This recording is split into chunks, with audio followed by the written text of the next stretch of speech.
Não presta, né, irmãos?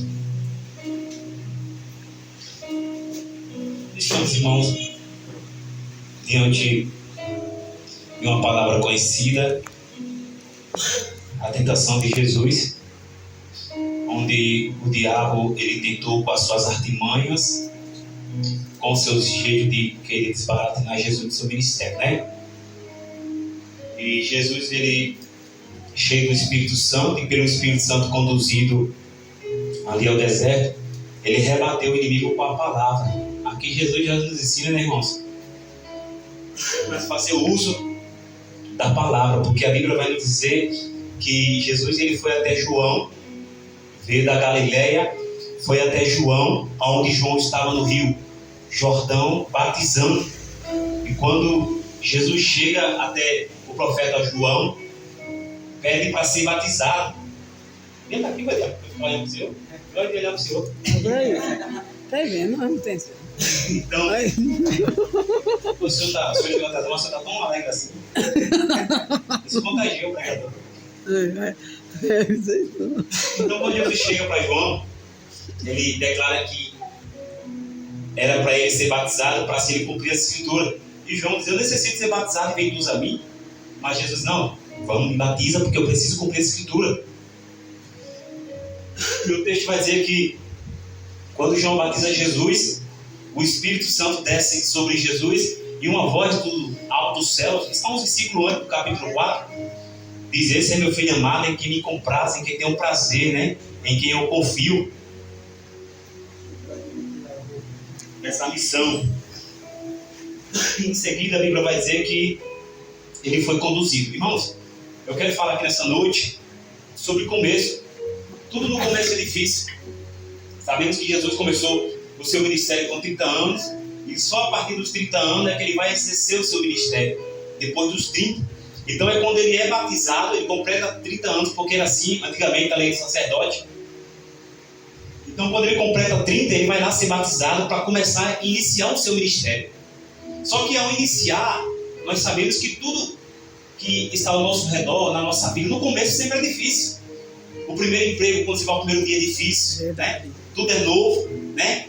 A mãe, a mulher, quando vai ser mãe, né? Mãe de primeira viagem, aquela preocupação, o nervosismo, né? A depressão de pós-parto. Então tudo na nossa vida é difícil no começo, né? A primeira pregação, quem não se lembra aqui? Na sua primeira pregação, o irmão João Vitor arrebentou lá no pregação da primeira pregação, quase que eu botaria no banco. Eu não falava nada na primeira pregação, eu só sabia rir. Então tudo que é novo nos traz dificuldade. É verdade. Então para Jesus ser aprovado, ele tinha que ser provado. Então para iniciar o seu ministério, Jesus ele começa na prova de fogo.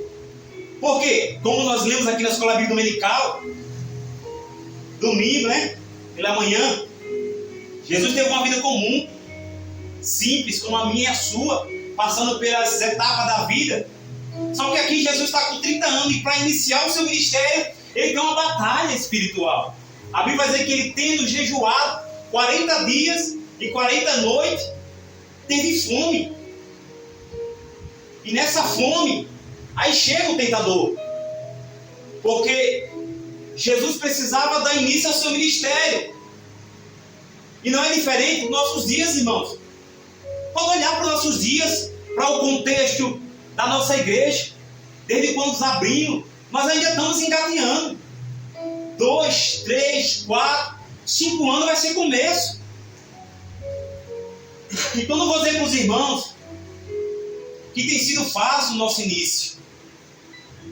Desde quando abrimos esse ministério, quando era casa de oração, os irmãos que estão desde o começo vai entender a dificuldade, as lutas, as provações que passamos.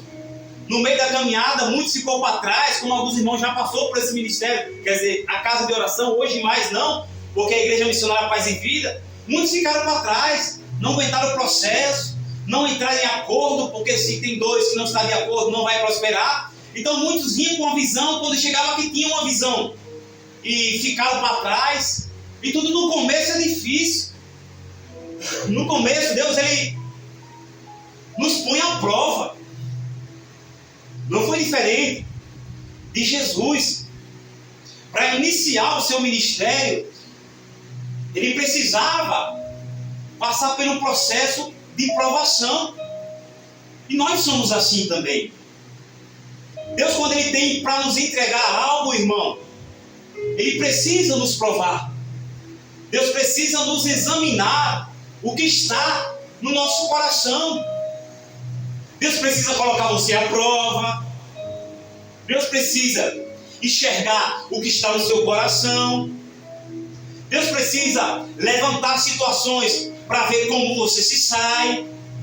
Deus vai permitir o inimigo se levantar para ver como que você está espiritualmente.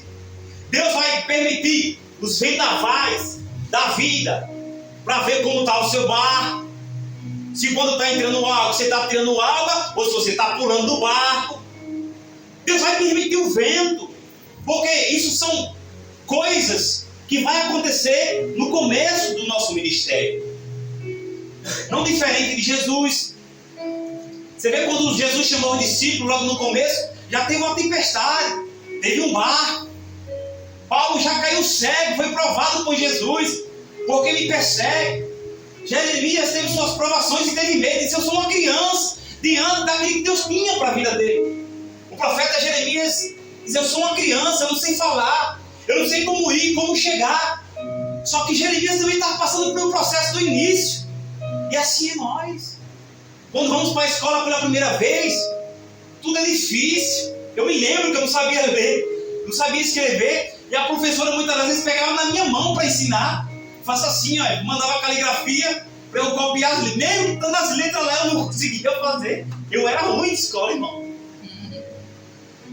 Porque tudo aquilo que é novo é difícil. Como lá na GR, entrou um novo sistema agora da GPS. A gerente está tendo dificuldade. Então, tudo aquilo que é novo é difícil. Tudo aquilo que eu almejo, irmã Ivete. Amém? Tudo aquilo que eu almejo, Deus não vai fazer assim: tame, filho. Aquilo que eu almejo, aquilo que eu quero, tem um preço, irmão, a pagar. Tem um preço para tudo isso aqui que está de pé. Verdade. Quanto joelho foi dobrado. É verdade. Quanta profecia foi profetizado sobre a minha vida. Quantos sonhos Deus não me deu. Quantas revelações. Quantas vezes Deus mandou me preparar, porque tinha um povo que eu não conhecia, que eu ia cuidar. Isso é Bíblia, está no livro de Isaías. Chamarás um povo que tu não conheces. Então, quando Deus ele vai nos dar algo, irmã Maria, Ele vai nos preparando. Então, Jesus nasce, cresce, como todos nós crescemos, está no templo, está também no meio dos doutores, tem mãe, tem pai, até chegar o dia dele assumir aquilo que Deus tinha preparado para ele. Porque a teologia ensina que Isaías capítulo 6, quando Deus dá a visão ao profeta Isaías, revela a sua glória, ele vê os anjos voando, e lá embaixo, depois que o pecado de Isaías é expiado, Isaías vai dizer: eis-me aqui, envia-me a mim. Segundo a teologia, essa revelação cai para o ministério de Jesus. É como se Jesus, com o Pai, estivesse no céu, olhando para Abraão, Isaac, Jacó, Jeremias, Ezequiel, e vendo todo mundo falhar. Mas como Isaías é o profeta messiânico, que ele fala de Jesus, dizem a teologia que esse eis-me aqui, envia-me a mim, não foi simplesmente uma palavra que saiu por sair da boca do profeta Isaías. Foi uma palavra que Jesus disse no céu. Então Jesus ele se propôs a entrar no propósito da salvação que já estava no coração de Deus desde a fundação do mundo. Então o Espírito Santo ele conduz Jesus ao deserto para ser tentado, para ser colocado à prova.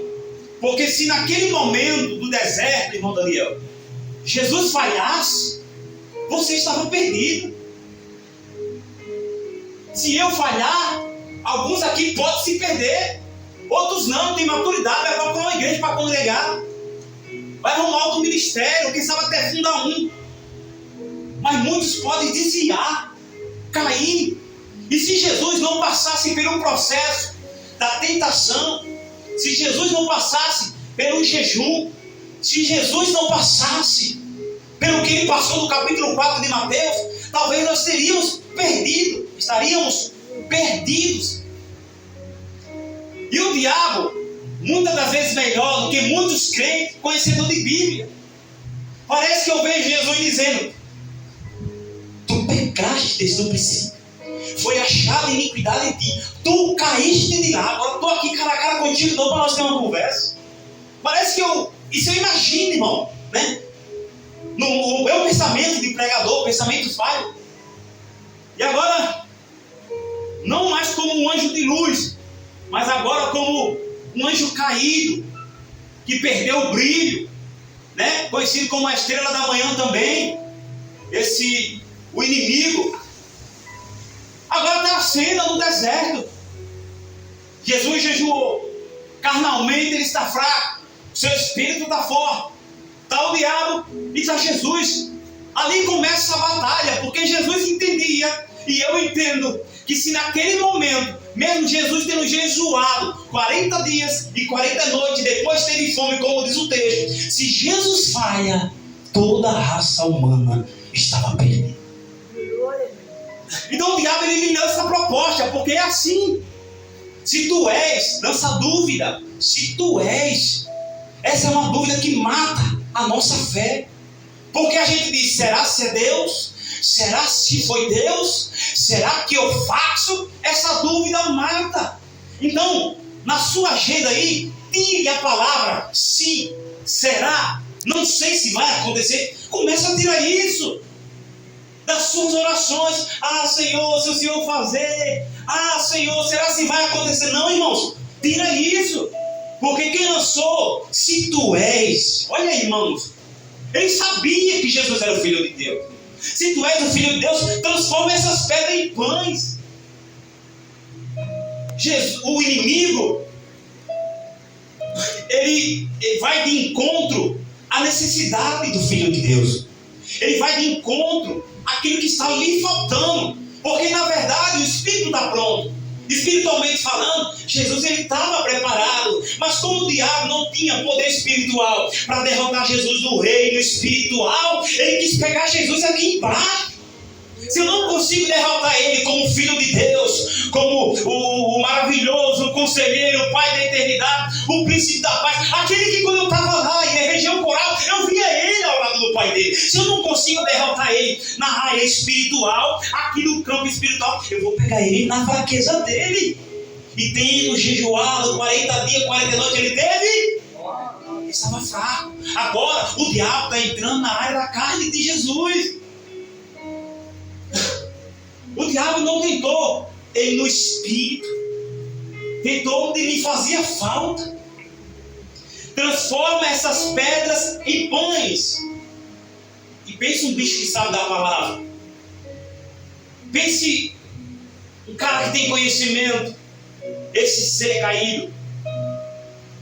Jesus replica.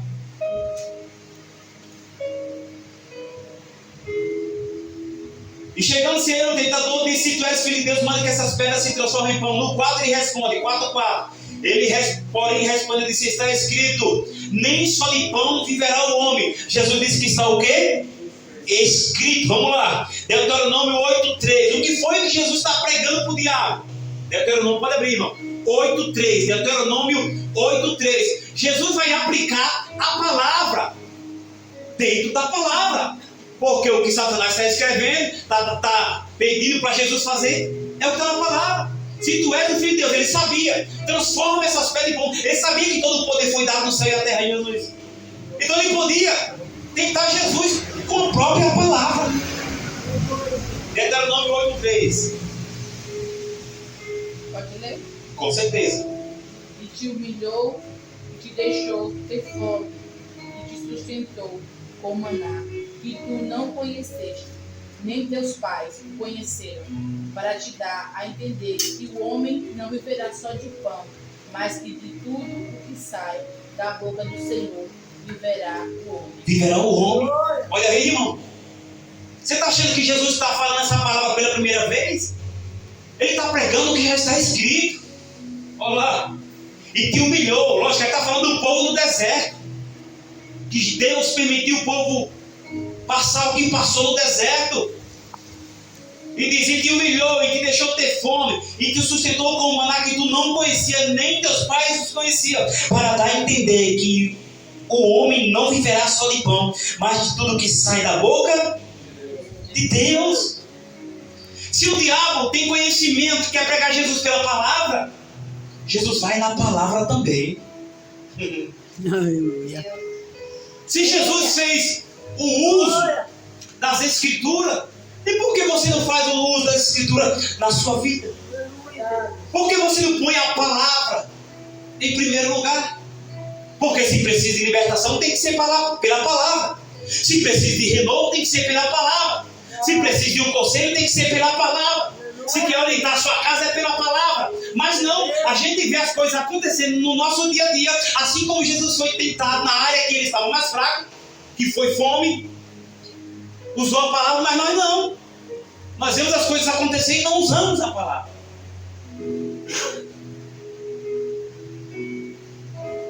E no começo do nosso ministério é assim, irmãos. Passamos como Jesus passou também.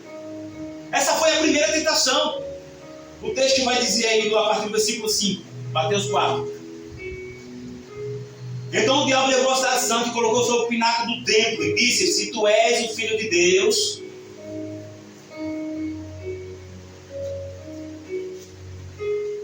se tu és o Filho de Deus, lança-te daqui abaixo, porque está escrito aos seus anjos, dará o teu respeito, e tomar-te nas tuas mãos, para que nunca tropece em alguma pedra.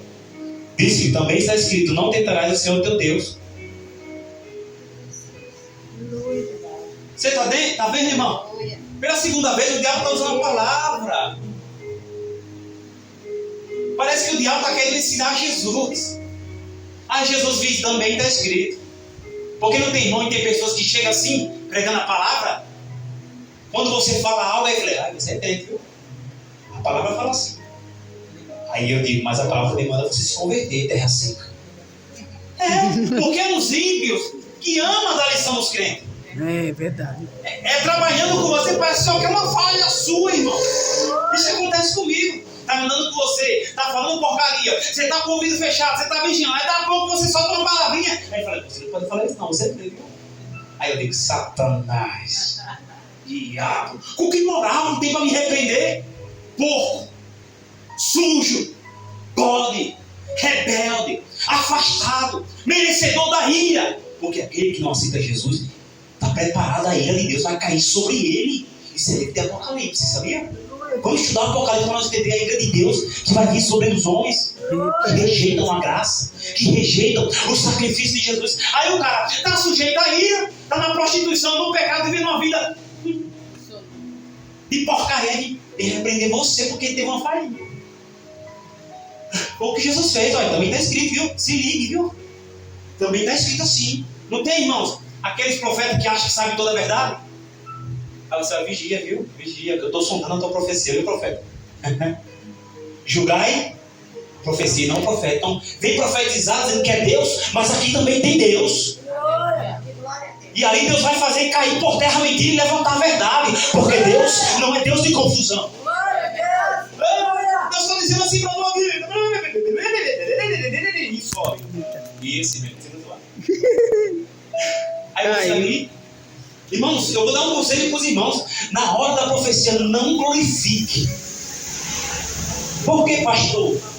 Na hora da profecia, não dê aleluia. Na hora da profecia, não grite. E nem berre, porque você é uma ovelhinha pé. Na hora da profecia, fique em silêncio. Quando alguém vier profetizar, feche os olhos e receba e analisa a profecia. Deixará descer para o teu coração para ver se é Deus naquela causa. Às vezes o cara está aqui, eu profetizo. Aí você, ô glória, desce fogo. E aí o cara está falando coisa que está trazendo maldição para a tua vida. E tu está dizendo amém, amém. Quando você diz amém, você está dizendo, eu concordo. Então escute alguém pregar e profetizar para você dizer amém. Quando você diz amém, você está dizendo que eu recebo. Eu concordo. Também está escrito, ele rebate pela segunda vez o diabo. Então, eu sou assim, irmão.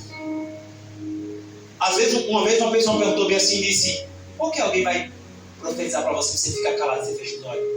Às vezes eu nem fecho o olho. Não é porque eu sou incrédulo e não creio nas coisas, no mistério de Deus, não. É porque, primeiro, irmãos, nós temos que raciocinar o que está sendo falado na boca do outro. Você tem que ter ciência do que o irmão, o pregador, o profeta, seja quem for, está falando. Por causa disso, eu já vi, irmão, em culto, uma palavra totalmente diferente. E as pessoas estão na cadeira, dando glória e aleluia. Silêncio, escuta o que está sendo pregado. Escuta o que está sendo manifesto naquele culto. E tente pedir a Deus dom de discernimento de espírito. Você entende, irmão? Pela terceira vez, novamente o levou, versículo 8 do capítulo 4. Novamente o levou o diabo ao monte muito alto e mostrou-lhe todos os reinos do mundo e a glória dele. E disse: tudo isso darei se prostrado me adorares. Então disse-lhe Jesus: vai-te, Satanás, porque está escrito: ao Senhor teu Deus adorarás e só a ele servirás. Eu esqueci de confirmar a palavra que Jesus pregou para ele. Ele disse: também está escrito: não tentarás o Senhor teu Deus. Porque o diabo disse: tu és o filho de Deus, né? Salmos 91, 10 e 11. Quem consegue ler rapidinho? Salmos 91, 10 e 11. Todo vai abrir Êxodo 23. Salmos 91, 10 e 11. 11 e 12. Êxodo 20 e o versículo 3. Referente às duas tentações. A segunda tentação, que é para ele se lançar. Então, Salmos 91, 11 e 12. Lê aqui, irmão Evangelho. Porque aos seus anjos dará ordem a teu respeito, para te guardar em todos os teus caminhos. Eles te sustentarão nas suas mãos, para que não tropeces com o teu pé em pedra alguma. Quem está usando essa palavra aqui para tentar Jesus? Satanás. Quem usou? Satanás. O diabo. Por incrível que pareça, irmão, está melhor do que muitos pregadores. O diabo está pregando Bíblia para Jesus. É ou não é, irmãos? Eu estou pregando alguma coisa errada aqui, irmãos? Quem foi que disse isso aqui para ele? Ali é o Salmo de Deus, o Salmo de Davi. Mas aqui, e disse: tu és o filho de Deus, lança-te aqui abaixo. A mesma coisa que o irmão leu ali. Salmo 91, Mateus 4, 6. Porque está escrito. Olha, irmão, o diabo usando as escrituras. Então nem todo que está ali dizendo assim, assim diz o Senhor, nem muitas vezes não é o Senhor. É por isso que eu digo assim, irmão, hoje é toda a palavra, viu? Glória a Deus. Para de ir toda hora da manhã na hora da pregação. Para de conversar na hora do culto. Se concentre no que está sendo ministrado aqui, porque você fica assim, olha, voando na hora do culto. Aí você não entende o que Deus está falando, ou se é Deus. É verdade. Você entende, irmão? A responsabilidade não é só de quem está aqui pregando a palavra. A responsabilidade é de quem está aí também. Porque por não entender o que é falado aqui, muitas pessoas atraem maldição para suas vidas. Você já viu aquele ditado que diz: a palavra foi mal colocada? Ou não era essa palavra que era para ser falada? Às vezes o inimigo está usando a pessoa para aplicar a palavra, mas não é aquela palavra que é para ser aplicada. Por exemplo, vamos dar um exemplo aqui. A pessoa está passando uma tempestade no seu casamento. Aí vai buscar onde não tem, ou vai receber de que não tem nada para dar. Aí dá uma palavra ao contrário. Aí o cara fala: é mesmo, vou deixar aquela atrapalhada. Eu já escute aqui a heresia que Satanás colocou no coração do homem. Ela não quer fazer a obra, vou largar dela, porque eu estou aqui para fazer a obra. Se ela não quer, eu vou deixar dela hoje. Aí Deus diz que pela vida do homem ou da mulher, o que é descrente é santificado. Então minha esposa não é crente, pela minha vida ela é santificada, então não há pecado nisso. E por que você vai deixar? Olha. Eita Jesus. Está entendendo? Não é porque alguém falou que ele não quer fazer a obra nele que você vai largar o coitado. Você entende, irmão? Larga, ele não quer servir. Não, irmão, você vai atrapalhar. Vai atrapalhar o quê? Você é casada. Você está no pecado, vai atrapalhar o quê? Se ela não quer orar, você ora. Se ela não quer santificar, você se santifica. Se ela não quer buscar, você busca. Porque pelo marido, a mulher desse crente é santificada. Isso é Paulo falando em Coríntios. A respeito do casamento. Para o crente por esse crente. E vice-versa. O homem que não é crente, ele é santificado. Nós está falando do casamento, está falando que ele é salvo. É que o seu casamento, a sua aliança aí com ele é santificado através da sua vida. Não estou falando que ele é salvo. Para você dizer, não, minha esposa é crente, mas eu sou crente, ela vai ser salvo. Não. Não confunda as coisas, mas eu estou pregando aqui. Você está entendendo? Então não é porque está na palavra que cabe para mim.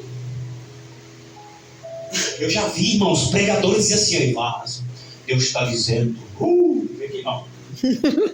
Só sobra para ele, irmão. Só sobra para ele, então. Me perdoe, irmão. Deus está dizendo, aquela mulher que está do teu lado é uma fariseu. Aquela mulher que está do teu lado não quer fazer obra contigo. Matou. Deus vai tirar a pedra do tropeço. Está repreendido, Satanás. Isso é antibíblico. Deus não arranca.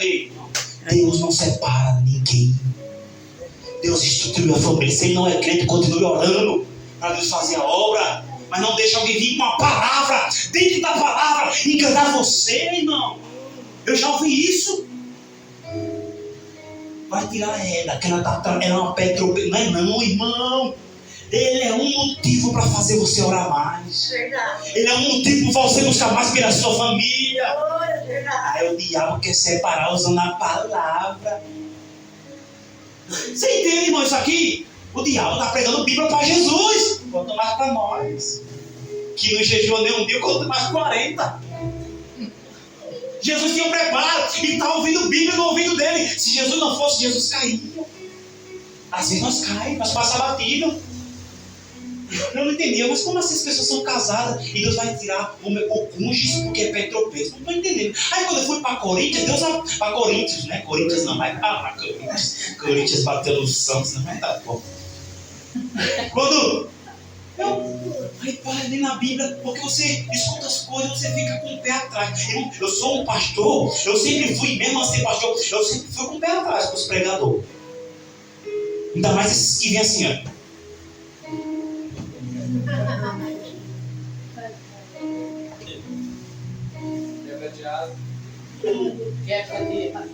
Deus está soprando aqui dentro. Cadê? Quem está soprando é o ventilador, filho? Você entende, irmão? Cuidado com certos tipos de movimento. Eu me lembro como hoje, da minha esposa que é testemunha, já vou finalizar, falta 10. Me lembro como hoje, a igrejinha, vou falar aqui porque é da família, né, irmão? Pode gravar aí, bota no nome de Jesus. Eu me lembro como hoje, a igrejinha do meu pai é assim, igual essa. Simplesinha, 12, 15 pessoas, humildezinha, aquele pastorzinho Luiz. Aleluia. Pregando a palavra com sinceridade, dando seus sermões, alimentando o povo com a verdadeira palavra. Aí começou a chegar os profetas. Porque os profetas eram arrebatados, eles botavam no chão, pá, arrebatou um, pá, arrebatou. Daqui a pouco, aí rodava lá, ia lá pegar, pá, arrebatava outro. Aí eu daqui vendo só os vídeos da live, assim, velho, vai dar B.O. Vai, irmão, porque você não precisa de revelação não, irmão. Tá aqui 60 servindo para revelar a sua vida. O ano todo que você não lê essas revelações tudo para a tua vida. E a gente aqui, vai para a palavra. Eita, eu tô vendo, aí pá, no chão. Eita, o profeta lá tá. Coisa vai, coisa vem. Daqui a pouco, irmão, tinha 3 pessoas na igreja. Fogo estranho da igreja, irmão. A igreja que era humilde perdeu a essência da humildade, não pelo pastor, mas porque os falsos profetas entraram na igreja, trazendo fogo estranho, trazendo palavra. Trazendo palavra. Você entende, irmão? Eu amo o movimento pentecostal, mas eu tenho um limite. Você está entendendo, irmão? Quando eu vejo que está demais, opa. ter limite, irmão, nas coisas. Porque senão vira baderna, vira bagunça. E quem está sambando no meio dos crentes muitas vezes é o diabo. Havendo profecias, Paulo diz, o amor será aniquilado. Isso é Bíblia. Chegou o irmão na terça-feira, pregou muita profecia. Chegou na quinta-feira, o irmão pregou muita profecia. Domingo de manhã, o pastor está pregando profecia. Domingo à noite, um pastor de São Paulo, dos Estados Unidos, profecia. Havendo profecias, o amor será aniquilado. E se não me falha a memória, as 1 Coríntios ou a 2 13, que fala a respeito do amor. Profecia, profecia, profecia. Aí a igrejinha que enxergava o pastor como um homem de Deus, que pregava a palavra com toda sinceridade, transparente, com a sua vida que todo mundo conhecia, começou a se alimentar de profecia. Aí a palavra humilde daquele pastor já não servia mais. Porque se não tivesse um profeta passando ali do culto, não era culto. E está lá, irmãos. A igreja de casa de oração está sofrendo até hoje. Por quê, pastor? Porque de tanta profecia, de tanta revelação, de tanto cai-cai, surgiu o pecado. Um pregador, eu vou falar aqui, eu também falava que está gravando, né, irmão? Mas ele falava assim: eu estou descendo a casa. É vezes a voz dele, e até sabe, né? A banda sabe, porque ela estava nessa época. O verdão da galera chegou. Assim. Moral da história. Tem que falar baixinho, bota pra lá. Esse profetinho traço a jovem que louvava no grupo e caía com o profeta botando a mão. Profeta lato. Lobo! Você está entendendo, irmãos? É isso que eu prego para os irmãos nessa noite. Está vendo essa palavra simples que eu estou pregando, mas é Bíblia para você se alimentar, irmão. Pode dizer que eu sou um pastor fraco, que eu não profetizo, que eu não pulo, que eu não oro, mas essa igreja tem palavra, irmãos. Tem alimento para a tua vida. Resista ao mal. Quando alguém pregar para você dizer que está na palavra, vá para a palavra também e confronte aquela palavra. Você está entendendo, irmão? Nós temos que ter muito cuidado. Êxodo 20, versículo 3. Quem achou para finalizar aqui? Êxodo 20, versículo 3. Isso. Não terás outros deuses diante de mim. Pode continuar. Pronto. E é isso que... Obrigado, irmão. E é isso que o diabo queria. Olha, está vendo aqui? O mundo e as glórias do mundo. Quais as glórias do mundo, irmão? Irmão João Vitor. Quais as glórias do mundo? Riqueza, fama, né, irmão? E por aí vai. Ele mostrou tudo para Jesus. Se você se prostrar em Jesus, eu vou lhe dar isso. Tudo isso te darei. Se você se prostrar e me adorar. E aí Jesus disse para ele, aleluia, vai-te, Satanás, porque está escrito, ao Senhor teu Deus adorarás e só a Ele servirás. Em Êxodo 23 diz, não terás outro Deus diante de mim. Só Deus merece a sua adoração. Pastor, merece a sua adoração, sim ou não? Bispo, merece a sua adoração, sim ou não? Profeta, merece a sua adoração, sim ou não? Só quem merece a sua adoração é Deus. Deixa eu lhe contar uma história aqui. A Bíblia diz, eu já finalizo, já saí do contexto dessa palavra só para ter um conhecimento a mais referente a esses profetas. A Bíblia diz que os profetas profetizaram até João. Lógico, isso aí está falando sobre o Jesus que ia vir, o Senhor dos tempos, essas coisas, sobre Jesus. Então eles profetizaram até João. Os profetas de hoje em dia, verdadeiro, pela palavra, não é o profeta que diz assim, eu estou vendo seu CPF. Isso é o profeta, que a Bíblia manda não. Os profetas falsos que a Bíblia ensina, é aqueles que pregam por isso. Só prega se você der um cachê para ele. Os profetas falsos é aquele que revela nome, revela CPF. Tem que acertar alguma coisa da tua vida. E aí é o espírito da diversão entra junto, é uma bagaceira brava. Os profetas, que a Bíblia diz que uns são levantados para profeta. É a profecia da palavra. Hoje eu fiz o papel de um profeta. Preguei o que está escrito. Isso é ser um profeta. Se você não sabe, o verdadeiro profeta expandido no Novo Testamento é aquele que explana a palavra. Porque uns são chamados para apóstolos, né? Uns são chamados para pastores, para bispo, para mestre, uns para profeta. Esse profeta que foi chamado é para pregar a palavra. Então, quem prega a palavra da profecia é um profeta, não no outro sentido, de revelar, de derrubar, de arrebatar. Você entende, irmão? Eu sou meio cismado com esse negócio de colocar a mão na minha cabeça. Quando eu congreguei com vários pastores, só colocava a mão na minha cabeça o meu pastor. Porque eu sabia da vida dele, conhecia a esposa dele, conhecia os filhos dele, e estava com ele todo dia, ia na casa dele, ele vinha na minha casa. Mas o cara vem de lá, vem aqui, irmã, a irmã vem. Já está falando, o cara nem falou nada. Ela é uma ovelha tão desesperada que não busca a Jesus nem a sua palavra, que o cara fala, irmã, vem cá, ele vem. Desce o quê, irmão? Desce o quê? Desce umas porradas nela e manda em tu também, para tu se ajeitar. Você entendeu, irmão? Irmãos, toda a escritura é divinamente inspirada para nos ensinar, irmãos. Não dependa, irmãos, de ninguém. Busque a palavra, busque o conhecimento. Você entende, irmãos? Essa foi a palavra que o Senhor colocou no meu coração.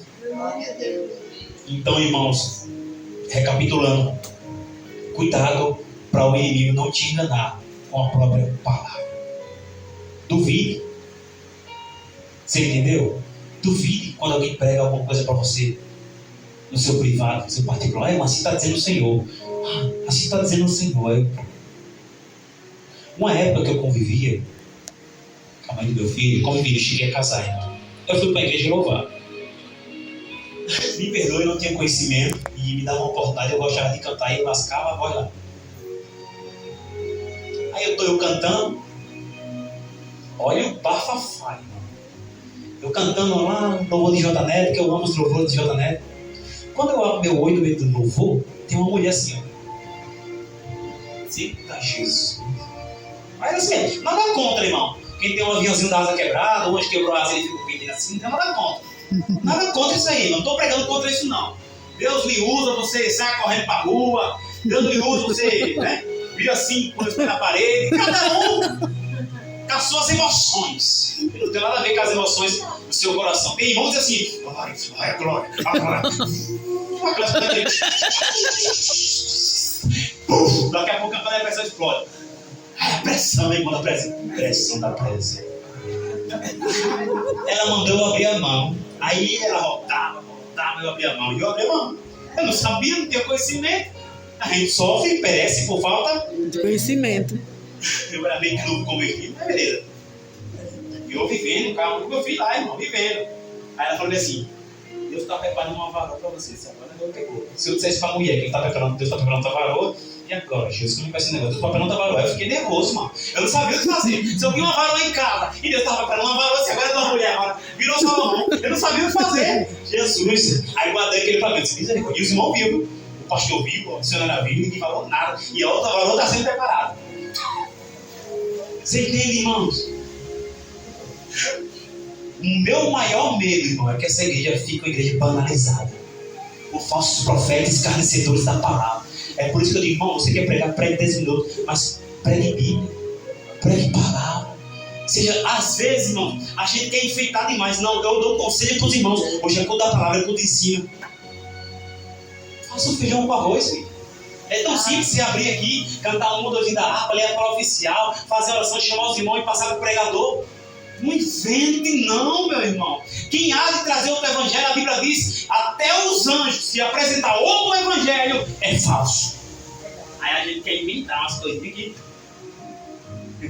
Você não está entendendo, irmão? É mais ou menos isso, irmão.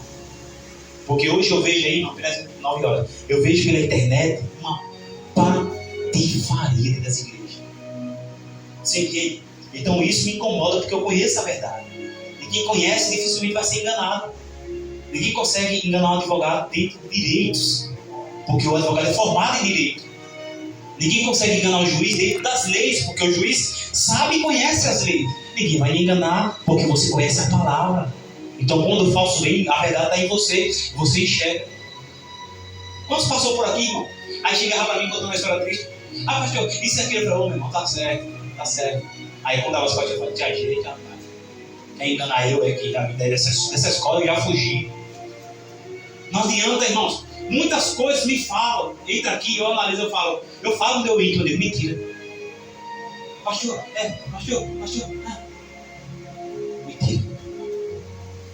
Por quê? Porque a vida, no começo do ministério, foi difícil. Quando eu aceitei Jesus, quando me batizei, mas fui crescendo em graça, em conhecimento. Por isso que hoje eu estou aqui ensinando. Porque um dia eu sentei para aprender. Amém? Amém. Vamos ficar de pé, vamos orar?